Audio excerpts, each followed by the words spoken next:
السلام علیکم ورحمۃ اللہ وبرکاتہ۔ بسم اللہ الرحمن الرحیم۔ شروع اللہ کا نام لے کر جو بڑا مہربان نہایت رحم والا ہے۔ بنی اسرائیل لمبی مدت غلامی میں گزار چکنے کے بعد حضرت موسیٰ علیہ السلام کی رہنمائی میں مصر سے نکلے اور ارض موعود فلسطین کے لیے پرعشوب سفر شروع کیا، جس میں دردناک واقعات بھی پیش آئے اور انہوں نے دلیری کے کارنامے بھی انجام دیے۔ سفر بنی اسرائیل کی عام سرگوشت کا آئینہ تھا۔ آخر کار وہ ارض موعود میں پہنچ گئے۔ مصر سے نکلنے پر بنی اسرائیل کو قوم اور مذہبی روایات کا آغاز ہوا۔ توریت بتاتی ہے کہ اس سفر میں خدا نے حضرت موسیٰ علیہ السلام کی قوم سے وہ عہد لیا تھا جسے مذہبی نوشتوں میں میثاق کہا گیا۔ یہ واقعہ اس لحاظ سے بھی اہم ہے کہ اس سفر میں حضرت موسیٰ علیہ السلام خدا کی طرف سے 10 احکام لائے تھے، جس کے اخلاقی اثر کی لہریں روئے زمین کے ہر حصے میں پہنچے۔ حضرت موسیٰ علیہ السلام مصر میں پیدا ہوئے اور حضرت اسرائیل یعقوب کی اولاد میں سے تھے۔ اس زمانے میں مصر کے بادشاہ فرعون نے حکم دے رکھا تھا کہ بنی اسرائیل میں جو لڑکا پیدا ہو اسے فوراً موت کے گھاٹ اتار دیا جائے، صرف لڑکیوں کو زندہ چھوڑا جائے۔ خدا جانے کتنی معصوم ہستیاں دنیا میں قدم رکھتے ہی موت کی گود میں پہنچا دی گئی۔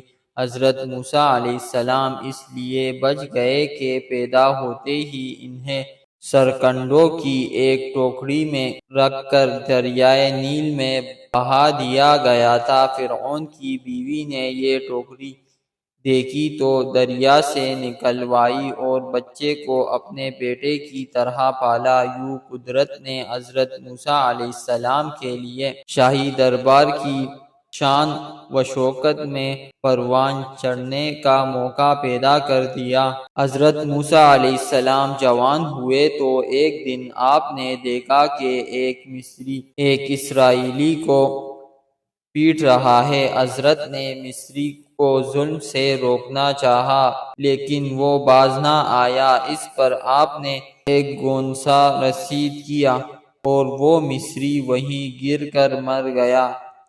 یہ ایک اتفاقی حادثہ تھا لیکن اس کا عام چرچا ہوا۔ اب حضرت موسیٰ علیہ السلام نے یہی مناسب سمجھا کہ مصری سے نکل جائے۔ اب حضرت موسیٰ علیہ السلام نے یہی مناسب سمجھا کہ مصر سے نکل جائے۔ چنانچہ ایک صحرائی علاقے میں حضرت شعیب کے پاس چلے گئے۔ ایک مدت تک وہاں ریوڑ چراتے رہے۔ حضرت شعیب رضی اللہ تعالیٰ عنہ نے اپنی بیٹی ان کے نکاح میں دے دی۔ ایک پودے سے آگ نکلنے کا واقعہ پیش آیا اور حضرت کو بشارت ملی کہ وہ بنی اسرائیل کو فرعون کے ظلم سے نجات دلائیں گے۔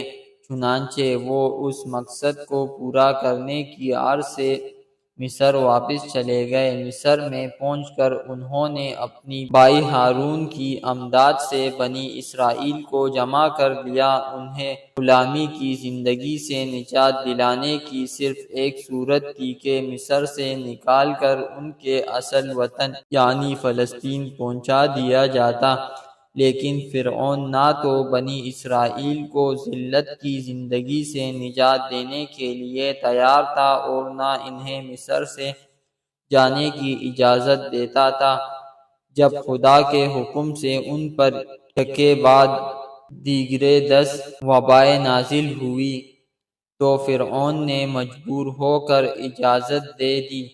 جب بنی اسرائیل روانہ ہوئے تو فرعون کی نیت پھر بدل گئی۔ اس نے لاؤ لشکر لے کر بنی اسرائیل کا تعاقب کیا اور ان کے پیچھے پیچھے بحر کلزم کے کنارے پہنچ گیا تاکہ انہیں روکے۔ یکایک خدا کی قدرت سے ایسی ہوائیں چلیں کہ سمندر میں راستہ پیدا ہو گیا اور بنی اسرائیل سلامتی کے ساتھ پار چلے گئے، لیکن جب فرعون ان کے پیچھے پیچھے چلا تو سمندر کا پانی مل گیا اور وہ لاؤ لشکر کے ساتھ ڈوب گیا۔